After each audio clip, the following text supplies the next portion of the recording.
is Sister Edna Mary MacDonald, and I grew up in Long Island, New York. But I got to know the sisters, the Salesian sisters, at a boarding school in New Jersey. And that's how my vocation to become a Salesian sister developed. And they asked if I would go to Oceania. I didn't know much about Oceania then, so I said yes, I will willingly go. I have been there for many years. I have lived most of my life in Australia, but I have also lived in Samoa, a Pacific island nation in the middle of the Pacific Ocean, and the Solomon Islands. Both of these island nations have their own language, their own culture. However, they were colonized by the English, and so the second language in these countries is English. So our province of Oceania comprises Australia, Samoa, and the Solomon Islands.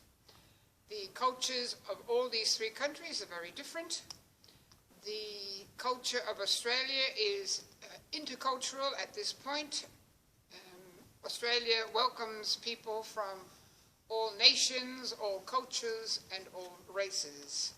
But Australia is also about 50,000 or 60,000 years old with its own indigenous people. In the field of education, the Salesian sisters work among young people in primary schools and secondary schools and retreats, youth centers, and the like. The culture of Australia is very European, while the cultures in Samoa and the Solomon Islands have their own culture of Oceania, with their own language, their own dances, their own traditions, and their own food. If you ask me about Don Bosco, there is so much to say. As we all know, we've just celebrated the bicentennial of his birth. And in all these three countries, we have prepared for months and years to honor this great saint.